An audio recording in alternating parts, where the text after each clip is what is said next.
to Beautiful Her Therapy Thursday, a space where we explore biblical truth and psychological wisdom to help you become happy, healthy, and whole. And today we're talking about something that is quietly shaping your entire life, and that is how you see yourself. Because your life is not just happening to you, it is being filtered through your perception. And tonight we're going to do the work. Law 3, the law of self-perception. This details how you see yourself shapes your reality. This law is one of my favorites.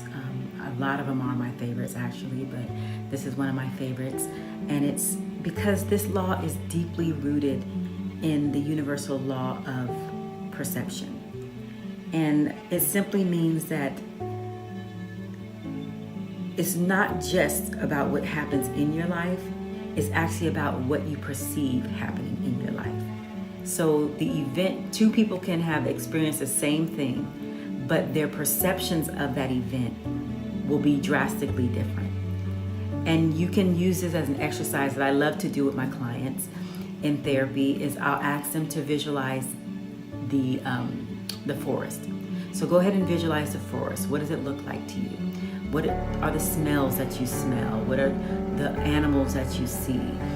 What's going on? Is there water nearby? So I want you to actually visualize it. So close your eyes if you must in order to visualize. And now as you come out of there, out of that visualization, I want you to give it a name. So how did it feel seeing the forest? And as you begin to write down what you saw, how you felt, and what you perceived with the forest, I want you to keep this in mind. Many others are doing this same exercise, and I've done this with hundreds of my clients, and the responses have been just amazing. Some have said that it seems magical, it seems serene, it seems calming. That's my happy place. I love going to I love going to the forest. But on the other side, others have said it's terrifying, it's traumatizing. I don't even want to think about it because it's too hard for me to go there. Others have said it's just a place that I've never been, but I've seen it on TV and I would love to go. So they're drawn to want to go there because of the depictions on television. And others have watched it on TV and they've seen scary parts to it, of horror shows, and they don't want to even go there. And so it's not exactly what it actually happened, it's what you perceive that happens, is the concept of the law of perception, which is the correlated law, universal law, to our law, the Beautiful Her law, which is the law of self-perception. One of the main concepts of this law is that your perception becomes your reality.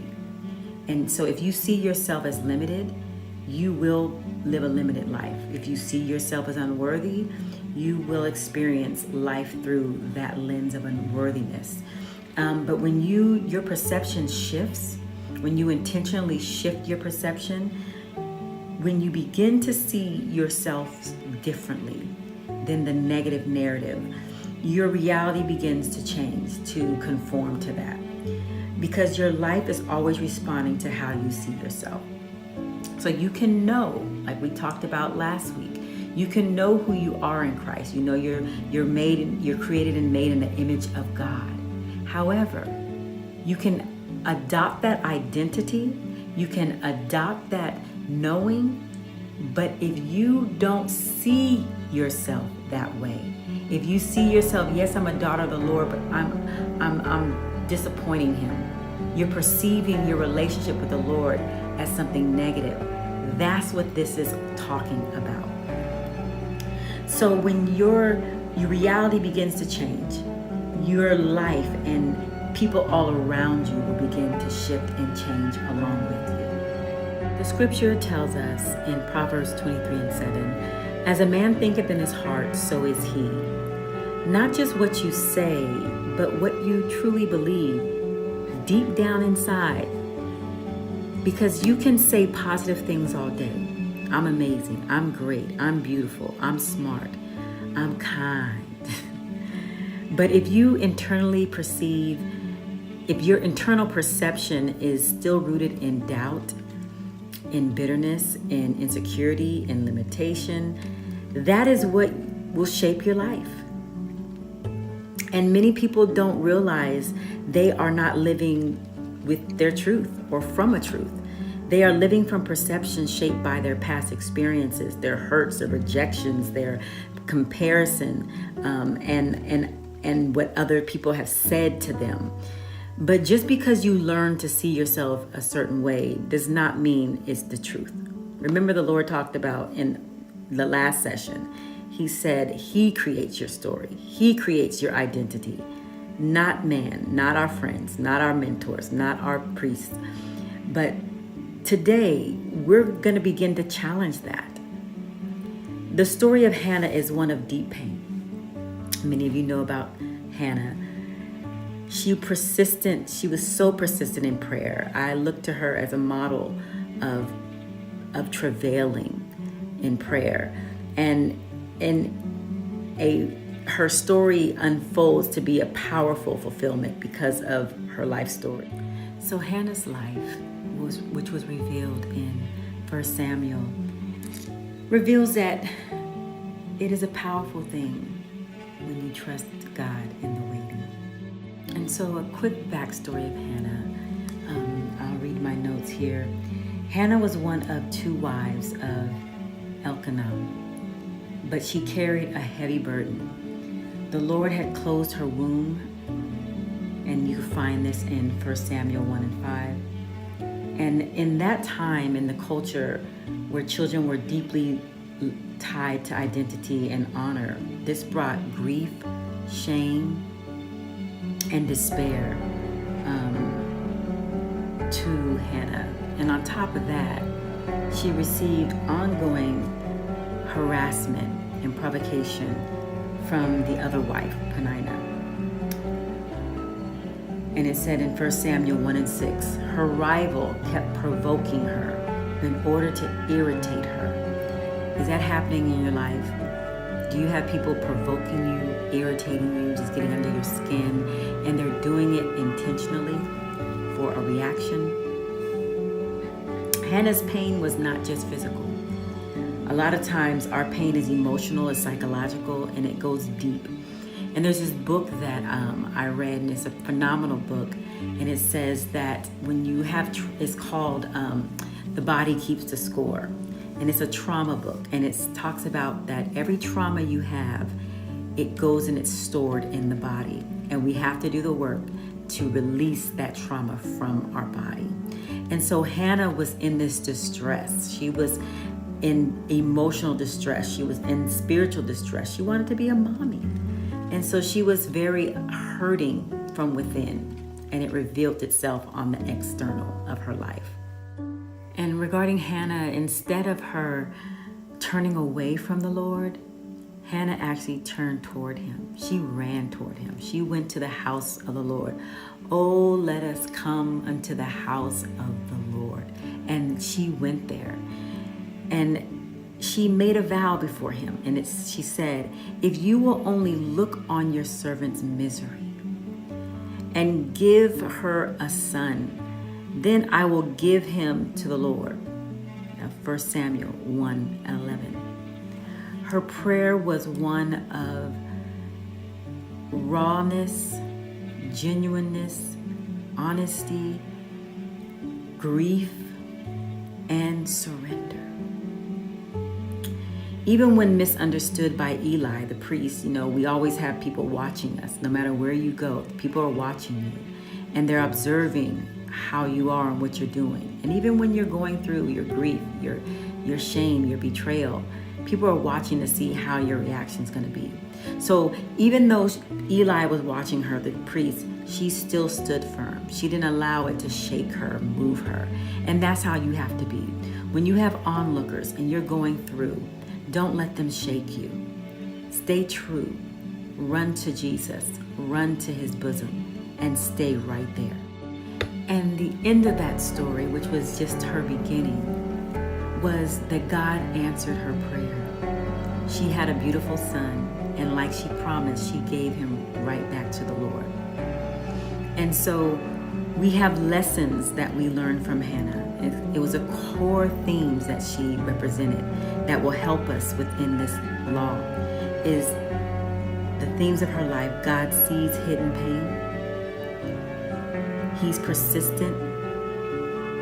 Being persistent in your prayer matters. Delay is not denial. Your breakthrough can carry purpose beyond you. Hannah understood that. So in a synopsis, Hannah teaches us that the place of the deepest pain can become the birthplace of the greatest purpose. She didn't allow her condition to silence her. She let it drive her into the presence of God. And what she poured out in tears, God returned with purpose. The core truth here and the core takeaway, what you surrender to God, He can multiply for your purpose. As a man thinketh in his heart, so is he. Surrender who you are to God, and He's going to multiply that.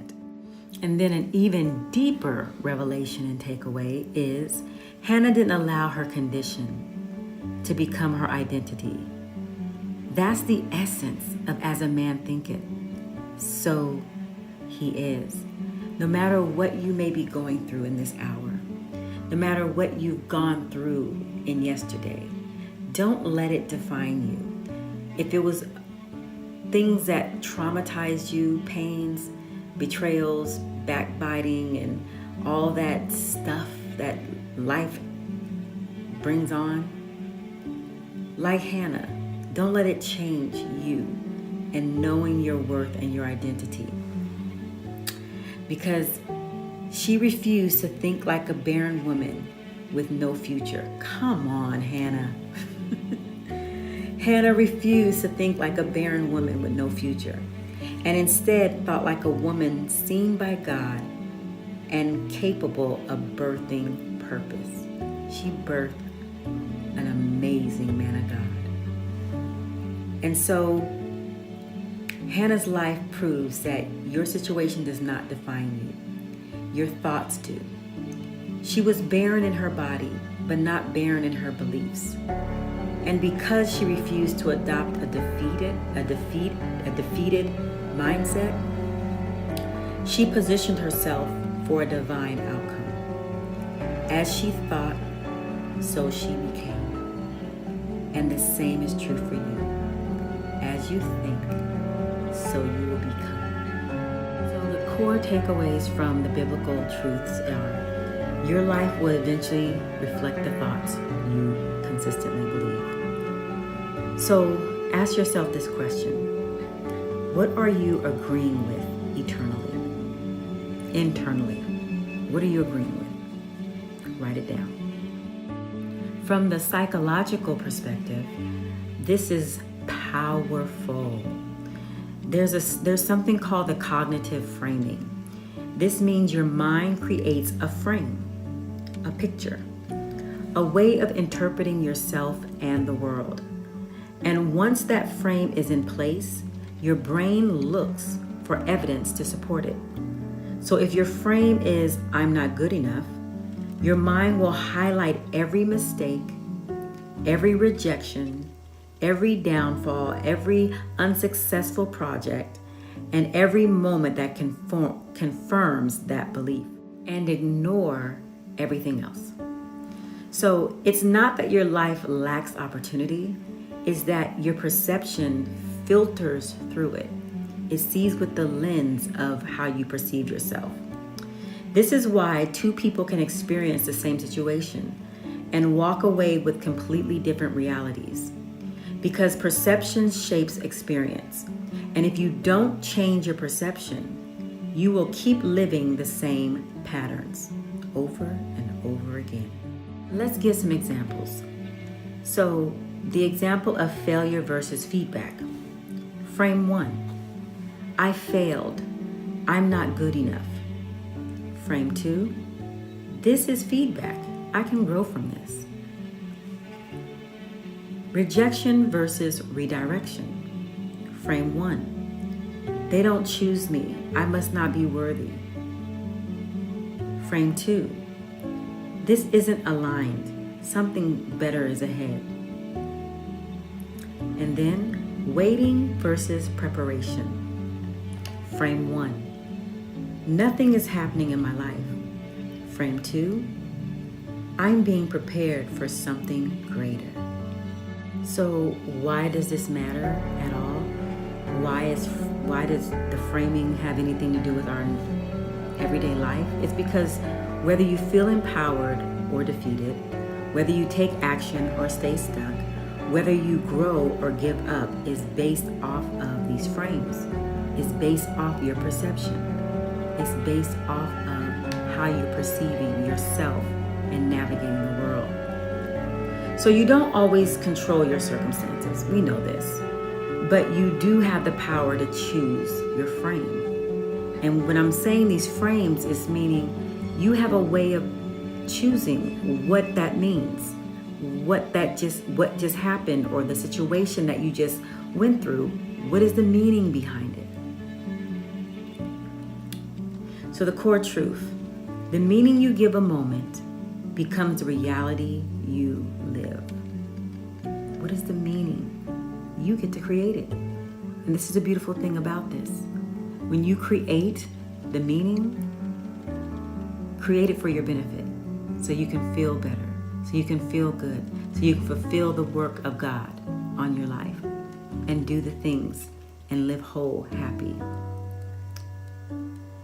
So, connecting Hannah with the cognitive framing. Hannah's reality was very painful. She was barren, she was provoked by Penina, and she felt deep anguish from not being the woman she had envisioned herself to be.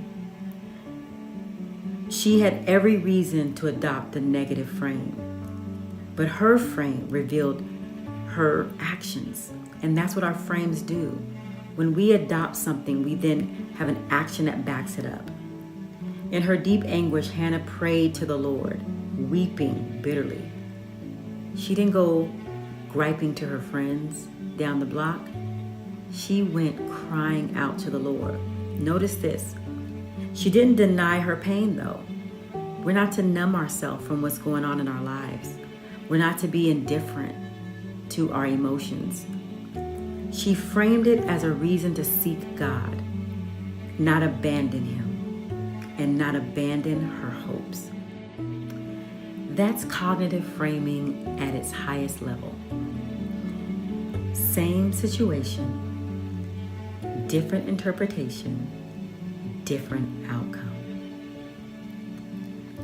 So the shift that changed everything after she prayed, something subtle but powerful happened. Her face was no longer downcast. She changed her whole persona. Nothing had changed externally yet, but her internal frame had shifted. She moved from despair to expectation, from emptiness to trust. And Hannah didn't let her condition define her conclusion. She reframed her story. Not a rejection, but an opportunity for divine intervention. That was her new frame. Hannah teaches us that it's not what you go through, it's how you see what you go through. She could have framed her life as empty, but instead she framed it as a place where God could move. And when she changed her perspective, her entire posture changed, even before her situation did. Because when you shift your frame, you make room for a different outcome. So what is our core takeaway? Your breakthrough often begins with a reframed perspective. Like Hannah, you may not control the situation, but you can control the meaning you give it.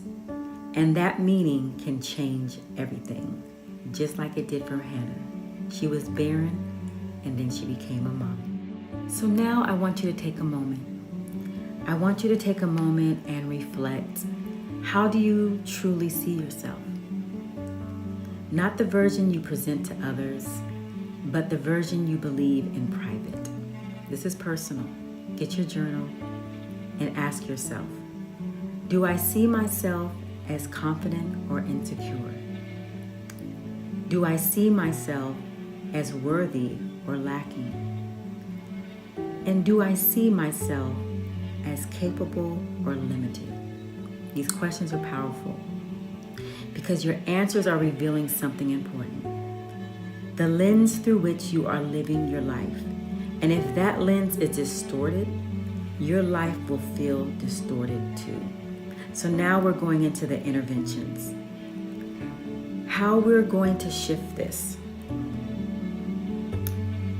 Because awareness without action doesn't create change.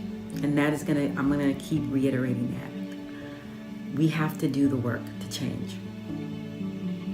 I want you to write this down.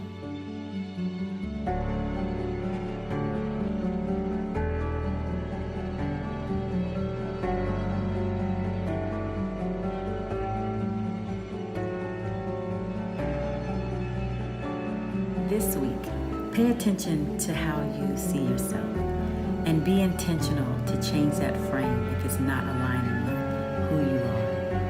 And until next week, I'll see you in the therapy.